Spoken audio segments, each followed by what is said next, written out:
My first thought about the X was that it is a stripped down adventure. In the previous generation, Yep. it was a stripped down bike, But the better bike. but the better bike. Hmm. It was priced lower. Much lower. And what was the significant difference back then? So the previous KTM 390 Adventure X was created by bringing the 250 suspension to the 390. Which was better. Yeah. And because it was a cheaper grade suspension, it turned out to be running softer. Yeah. Which on a bike with stupidly stiff suspension, which was a fault of the platform more than the engineering, it just turned out to be the better idea. And a lot of you in the intervening time have spent thinking about and doing, I'll buy the X at a cheap price. And then I'll go to the dealer and get the adjustable suspension, and then I'll upgrade the suspension, or I'll get the wheels, or both. And you've spent a lot of time thinking about the X as this DIY sort of product. Right. The context setting that we need to do for the X this time is that you don't have to do any of this. It just works.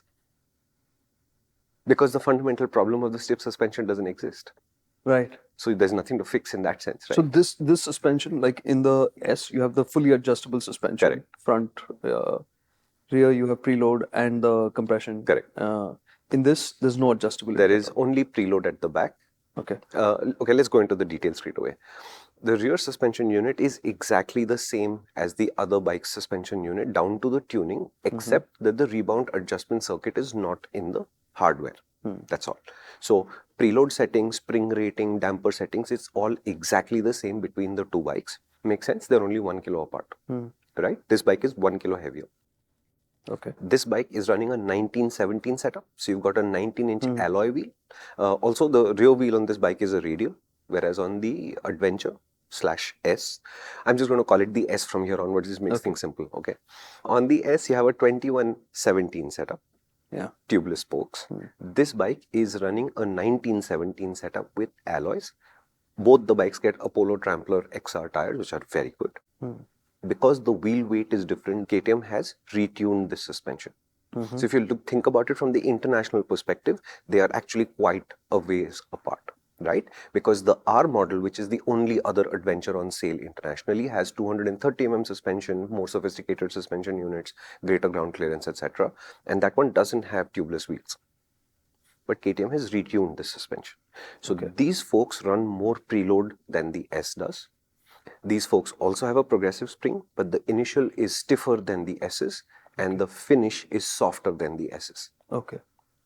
And as stock, many of you will think that the X actually has the better ride quality and more comfort than the S. The S has more latitude, so you should be able to find a setting you're happy with on the S. It sounds like the kind of bike to just get out on. Exactly. So I've been riding it around. I have about 350 kilometers on the X so far. Okay. So the idea is when you head out into the first part, just outside our office is a concrete road that is very old, so it's broken in places, where the S can feel a little bit harsh. And the only product that makes a good go of that road, and even the Himalayan even can't fully flatten that road. It's that kind of harsh. In that environment, the X is the motorcycle that has come closest to feeling like the Himalayan. Nice. So there is a soft plushness just for the initial stroke, which removes the harshest edges of everything. Above that, it feels very much like the S. It's light on its feet.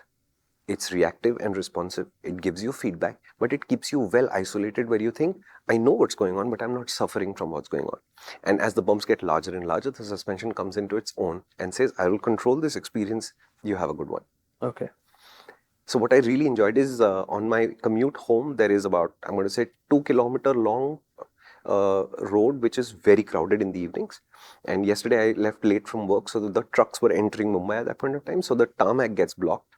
And you've got, I'm going to say, a lane and a half of dirt on this side. The shoulder. Yeah, and it's rocky. It's a little bit bumpy. There are holes in there where I think manhole covers were there, but the manholes were moved and some of those holes are still there. Not like the fully deep, but they're depressions. And at the end, the trucks have taken the left, cut through the dirt and made some really large holes. Through that, I was able to hold 45, 50, which for me is very fast. But the bike took most of the workload so that I didn't feel like I was doing anything. I was isolated, I was connected, and I thought, this is such a good experience. I also had a chance to take this bike out onto the highway, including that road with the lots of speed breakers and stuff. And in all of those conditions, I'm feeling like I know what's going on, but I'm not feeling like I am being told everything that's going on, and now there is just too much input and I'm feeling out of sorts. So the 390 Adventure X makes a very good tourer from the suspension front. It really is nice. It sounds like a sweet, sweet setup. Pour your heart out. You have 60 seconds. Too little? Try 120. No, too little? Okay, 3 minutes. Yeah, we can't do it either. That's why we have the main motoring channel, and this is a clip from a much longer video that discusses this idea in much, much more detail, this vehicle in great detail. If you'd like to see that, you'll have to head there.